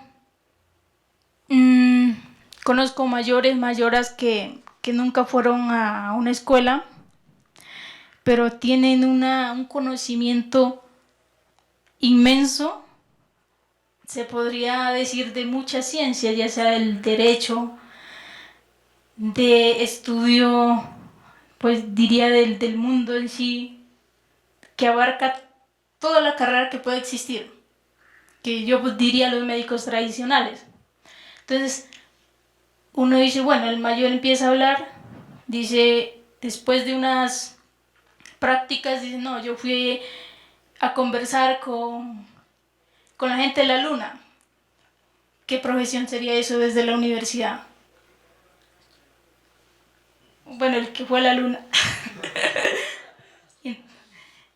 y después dice, bueno, un montón de cosas que uno dice y estos conocimientos, estos saberes, ninguna universidad no lo van a reconocer y tampoco tiene diplomas, nada de eso. Pero en sí, en el territorio, uno sabe que es la persona que ha adquirido un conocimiento muy grande desde la ciencia, diría, en su territorio.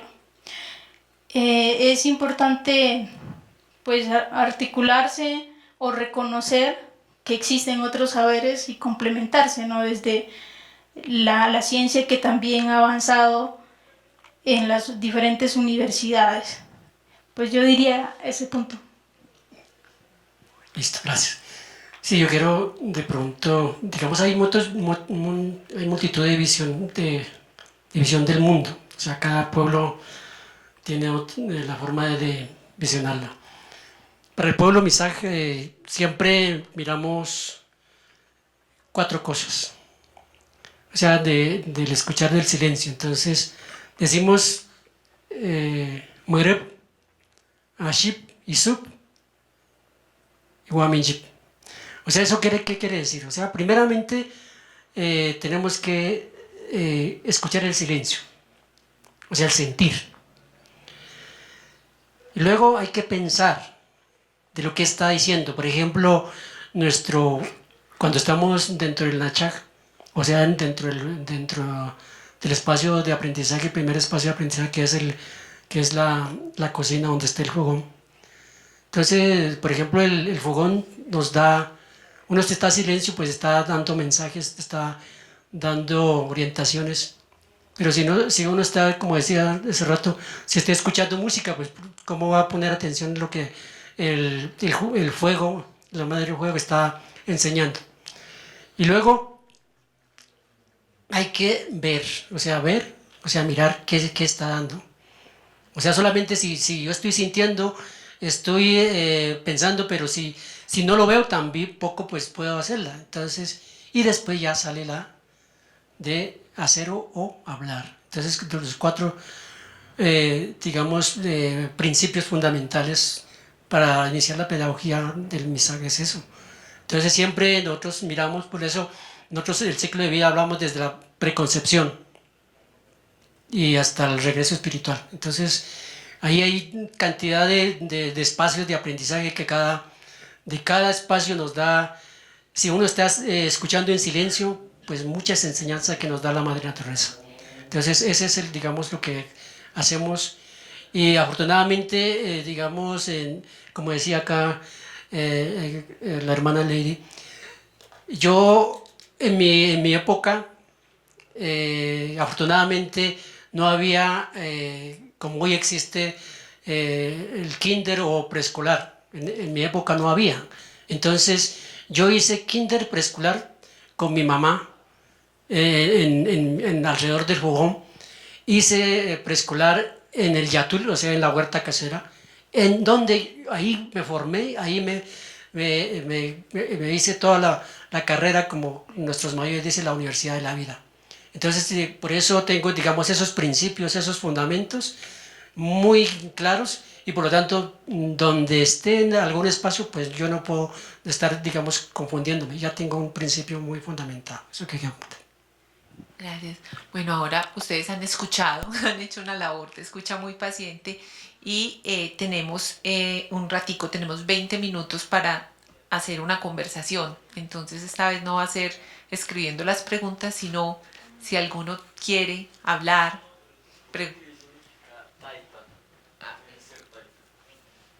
¿Qué es ser taita? Gracias. Taita, o sea, de pronto, pues el taita, hay una discusión entre taita y tata, ¿no? O sea, taita, de pronto, pues en este momento estamos en discusión. Taita es la persona que ha hecho un proceso dentro del territorio.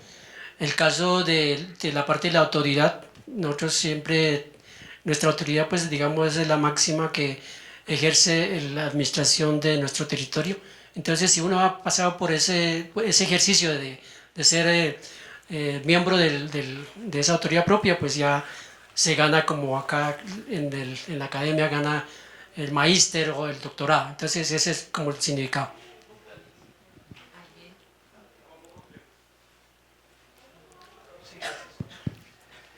Bueno, la preguntita de dos yemas, digámoslo. La primera es si eres pariente de Lorenzo Muelas. Y dentro de esa misma pregunta, ¿qué balance hace la comunidad de MISAC sobre la participación que ha tenido, pues, desde la constituyente misma con Lorenzo y posteriormente la gobernación del Cauca y en el Congreso? Si realmente ha tenido un impacto positivo o si se han dejado llevar un poco por la política tradicional. Muy buena la pregunta. O sea, para llegar a esa constituyente fue un trabajo arduo que tocó que hacerla para poder hacerle entender que realmente había una, digamos, habíamos esa multiculturalidad.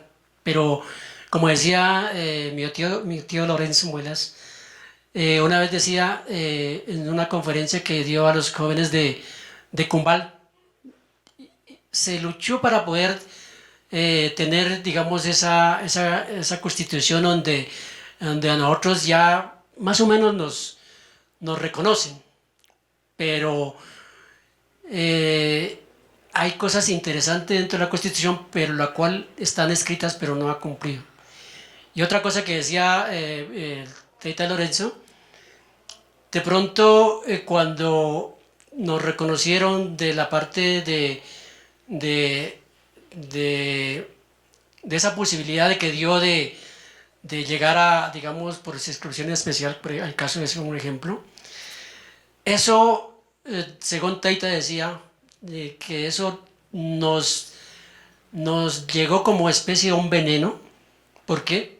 Porque de pronto nuestros buenos líderes no tenían ese interés de llegar a ocupar esos espacios, y hoy solamente de pronto muchos pueblos, muchos líderes piensan en llegar, pero más no de pronto fortalecer el proceso de la reivindicación de los pueblos. Entonces es, digamos, él decía una vez en una conferencia eso. Y la otra cosa que pues de pronto él decía también, en la Constitución, pues a nosotros nos dieron esa posibilidad de tener el sistema general de participación, en la cual pues de pronto esa contaminación, él hablaba de las 7 plagas, de pronto eso también puede contaminar a los pueblos, y obviamente pues esas, no la mayoría, sino que esa también ha llegado, digamos, a contaminar los pueblos. Entonces yo pienso que pues la Constitución, una carta muy importante donde dio la posibilidad, pero de pronto tenía doble filo. Una parte, si los pueblos indígenas cogieran bien digamos, donde tiene un buen filo, pues de pronto puede ser muy útil, pero si cogemos la otra parte que tiene otro filo, que es un veneno, también se puede de pronto hacerla. Entonces creo que pues esa participación que dimos, la lucha para poder llegar, pues hay cosas interesantes, pero esta mañana estábamos hablando de la parte de la parte jurídica, pues es lo mismo. O sea, hoy está reconocido, por ejemplo, no hablan de educación, pero que una educación amarrada, no de acuerdo a los principios que los pueblos quieren hacer. Claro. Autoridades, buenas tardes. Esa pedagogía que ustedes han construido, ¿cómo puede servir o ha servido ya para el diálogo con esos otros actores que están en los territorios y que el Estado no ha tenido una comprensión para abordar esos conflictos por la tierra, por ejemplo, y la pedagogía del Estado definitivamente no ha servido para resolverlo? Entonces, no sé ustedes desde esa construcción que han hecho, esos pilares de la pedagogía propia, ¿cómo se han pensado ese diálogo con campesinos, con afro, en los territorios donde ustedes están compartiendo una comprensión y una vida en ese territorio entre distintos? De una vez, eso, vale. Bueno, pues mil gracias por el espacio, ha sido realmente fascinante escucharles, y un poco conectado con esto es, ustedes, autoridades, ¿qué tan cerca creen que estamos de posibilitar un diálogo a nivel de país sobre esto tan básico que a veces parece que no lo comprendemos, pero que une, yendo a la esencia y muy conectado al territorio? Lo digo es porque creo que los diálogos, incluso entre los mismos pueblos indígenas, están mediados por organizaciones, agendas, etcétera. ¿Qué tan cerca estaríamos de posibilitar un diálogo más de la esencia, más atado al territorio, y también pensando en esa dimensión intercultural, pues con los campesinos y campesinas?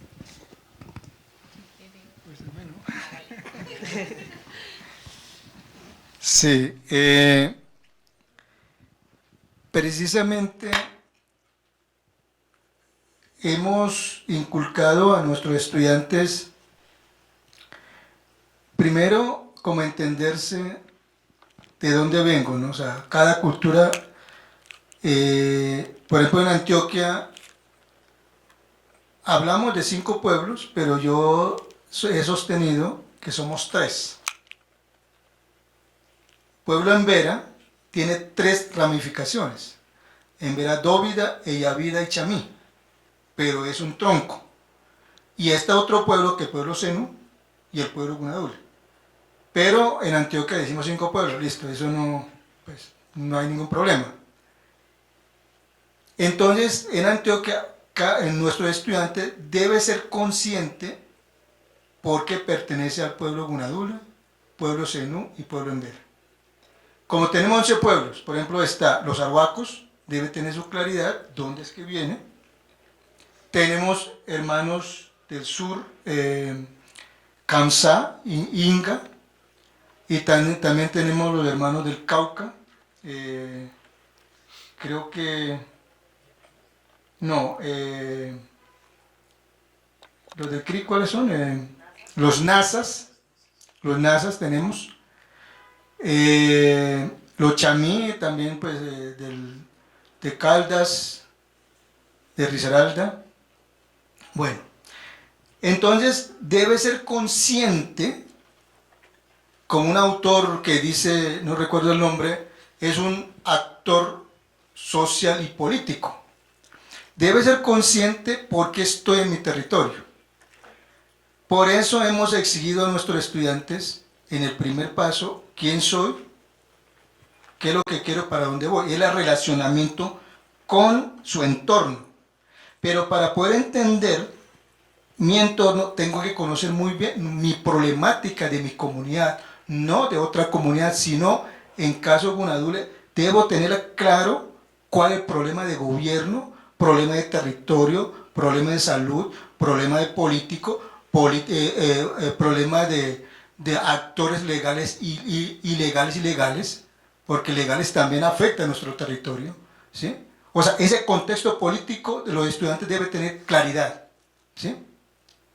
Entendido eso, entonces, ¿cuál es la problemática social, político, militar, cultural del departamento de Antioquia? Y conocer también a nivel del país e internacional. Entonces, cada pueblo debe hacer un ejercicio, lo que podemos llamar un diagnóstico. Hemos dicho en lenguaje de nosotros, es como el reconocimiento quién soy yo. Teniendo ese claro, entonces, tienen un semestre para hacer todo ese proceso de reconocimiento. Entonces, ahí debe, por ejemplo, en Urabá, que se conoce zona roja, ¿sí? Y nuestro pueblo Gunadule nunca hemos sido desplazados porque los sabios, los abuelos, han sabido dialogar. O sea, diálogo permanente. Inclusive tuvimos la oportunidad de conversar con Carlos Castaño, por ejemplo, ¿sí? Tuvimos que sentar tú a tú, hablando desde nuestra historia de origen, y con otros grupos armados. En su momento estuvo Quinto Frente de la FARC, Quinto y 34. Y después llega EPL, ahora AUCE, y ahora que los gaitanistas están ahí. Inclusive ellos que tienen el poder en la zona. Yo he dicho así gráficamente, al ejército de la policía lo tienen de florero allá, ¿sí? Entonces, obligatoriamente nuestros pueblos deben tener la claridad de ese relacionamiento y entender, no relacionamiento a llevar a informar y traer información, sino es cómo cuidar la protección del territorio y la comunidad, que no nos involucren en el proceso. Hoy tenemos un problema serio, eso de micro y tráfico de drogas, porque Zona de Urabá es el canal de comunicación a nivel de fronterizo, ¿sí? Entonces, y nuestros estudiantes deben tener mínimamente claridad en el primer semestre, y sigue, porque ahí nosotros le estamos exigiendo, un estudiante debe hacer una propuesta pedagógica, debe escoger un problema, ya sea salud, territorio, educación, lo que ellos consideren. Pero en esa medida debe dialogar con sus autoridades para hacer una propuesta. Entonces, es el ejercicio que hemos hecho. Pero para hacer eso, debo reconocerme quién soy yo. Porque hoy el referente no es, y muchas veces, la cultura, sino el otro. Quiero ser como vive estoy hablando más específico en caso de Urabá, como en Turbo, Necoclí, Urabá, ¿sí? Y no es referente a la comunidad, porque hay mucha interferencia. Entonces, el ejercicio que hemos hecho es eso. Entonces, ¿qué es lo que pretendemos con los compañeros estudiantes? Es que ellos tengan una claridad de relacionamiento institucional, ¿sí? Y manejar también el lenguaje pedagógico, porque si un líder, si un estudiante se sienta con el alcalde, con el secretario de despacho de un municipio, no le va a hablar de interés de la comunidad, sino está hablando de interés político de esa institucionalidad.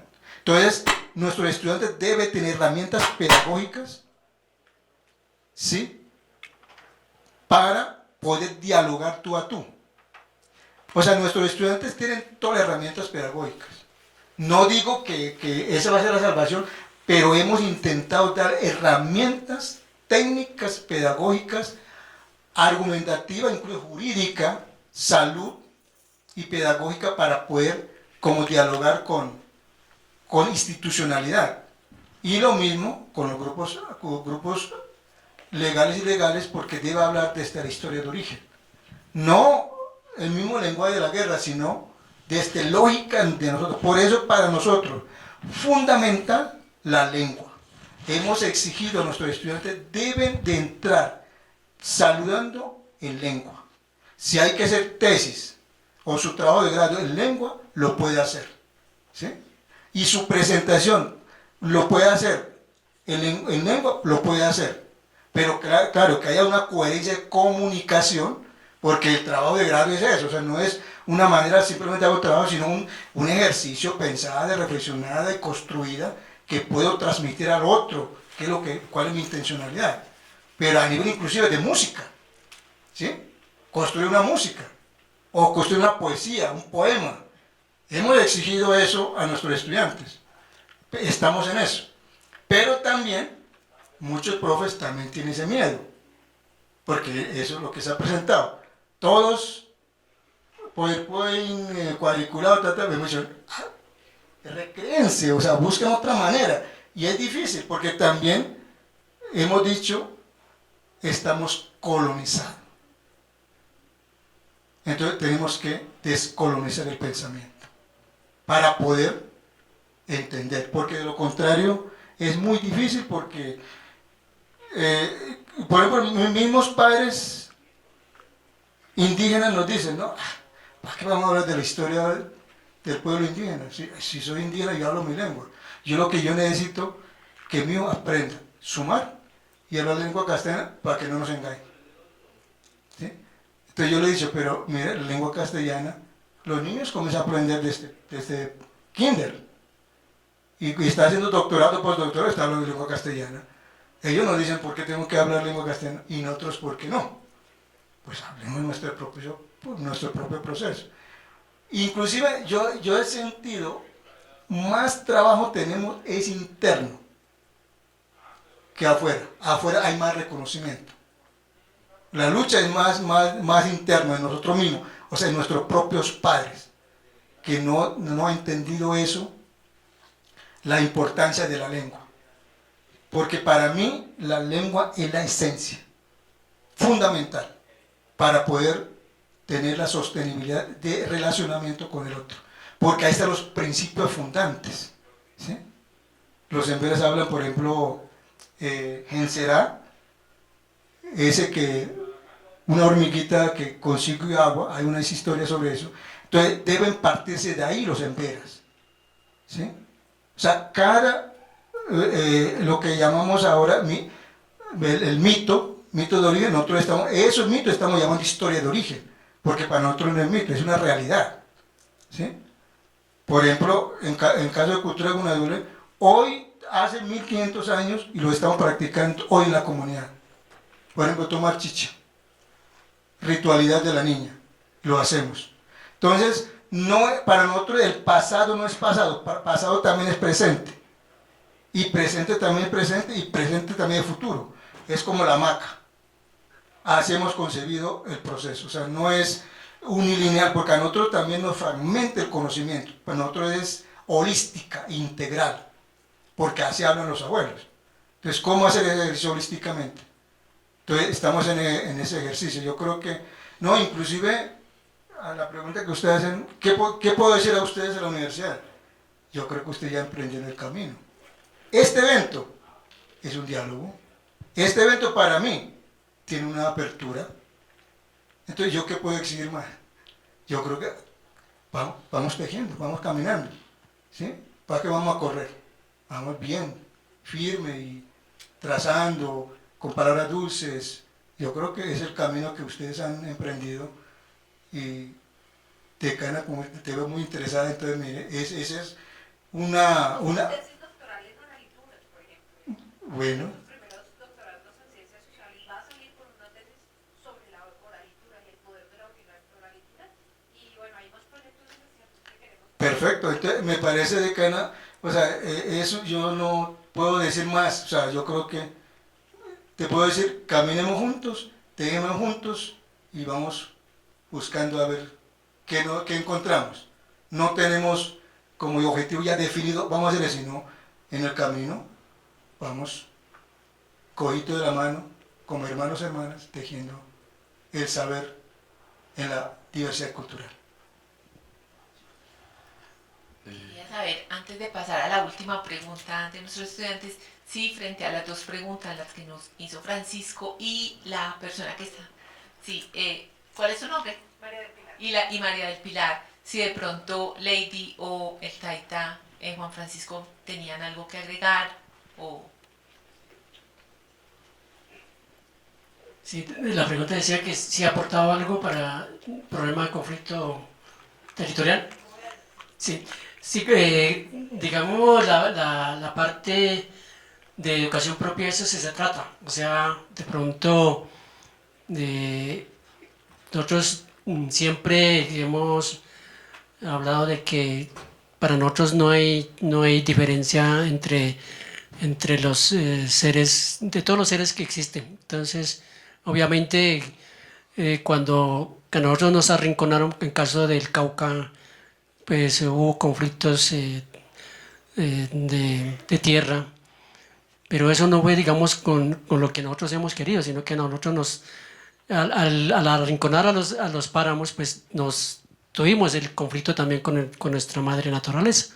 Entonces eso también, hoy pues estamos luchando contra eso, o sea, con la educación propia, estamos nuevamente de tratar de cómo la juventud, como los mayores siempre pues nos inculcaban de que todos los seres que habitan pues son de la misma hermandad. Entonces tanto la parte de los animales como la parte de la fauna, la flora, la parte del cosmos. Entonces en eso estamos trabajando, que educación propia es eso, o sea, de tratar de cómo no maltratar tanto la parte humana como la parte de los espíritus de la naturaleza, el espíritu de los cosmos. Entonces eso es lo que se trabaja, pero la cuestión del conflicto territorial, pues eso sigue siendo latente, porque realmente en el Cauca, pues ustedes conocen muy bien, el Cauca ha sido una de los grandes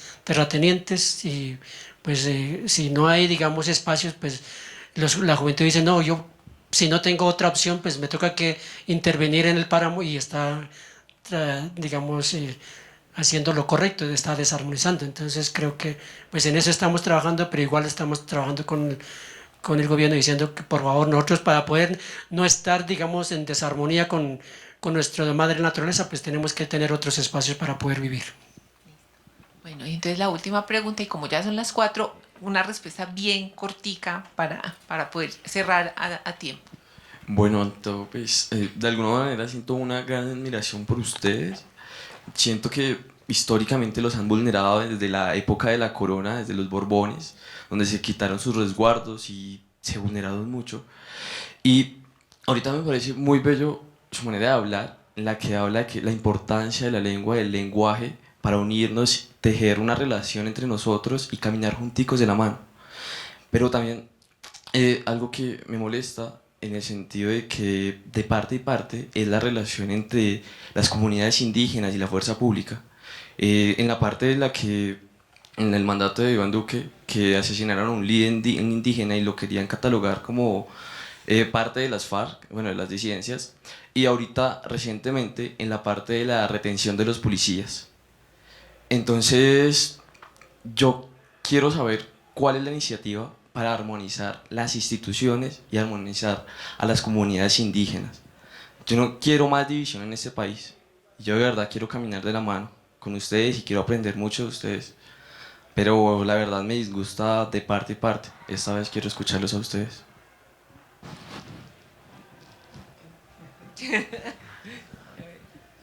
Bueno, yo un pequeño, digamos, mirando desde la óptica del Cauca. O sea, Cauca siempre pues, ha estado, digamos, en este proceso.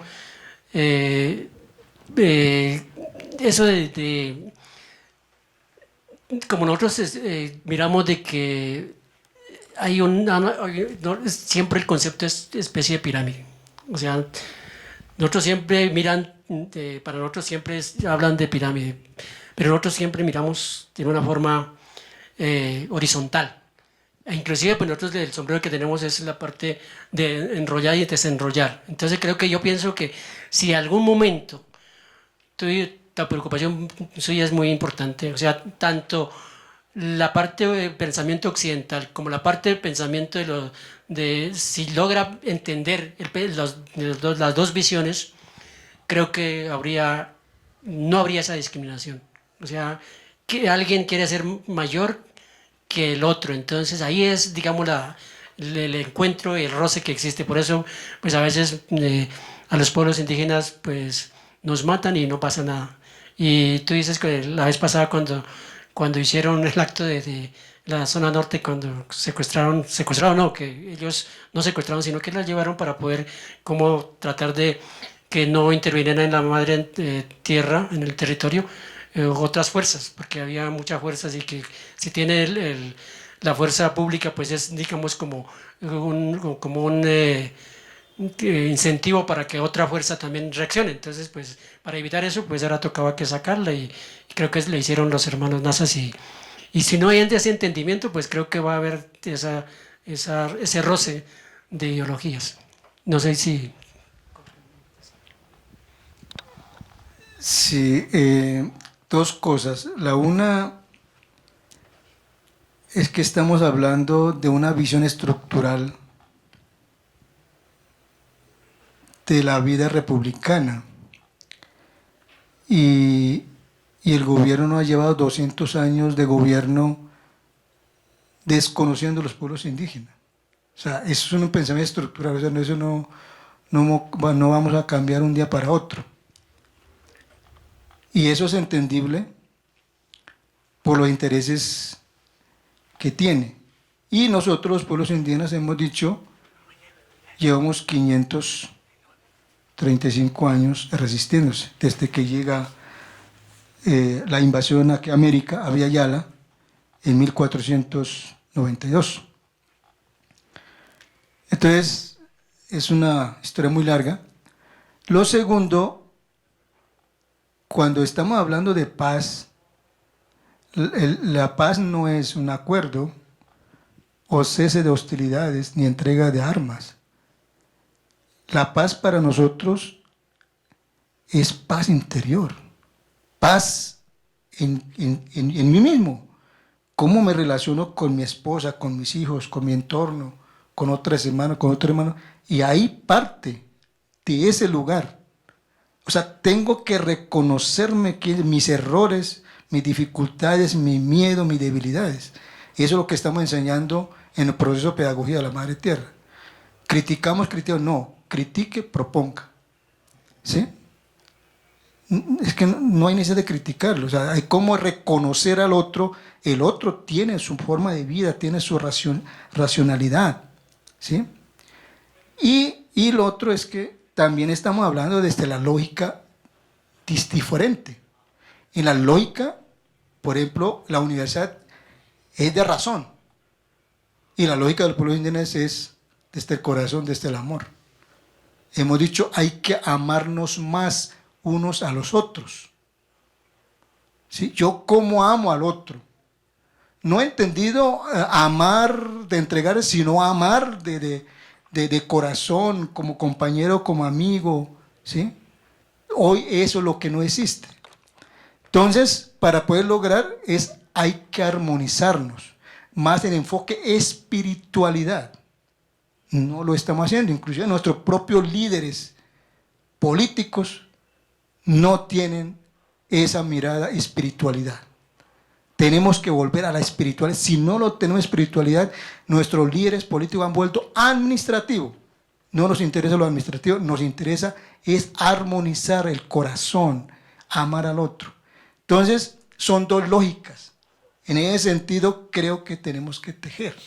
Pero no se va a lograr hoy o mañana, porque tenemos mucha envidia, mucho rencor, eso, sí, o sea, de este mismo gobierno, nosotros, porque eso es lo que hemos vivido, esa la guerra, es eso.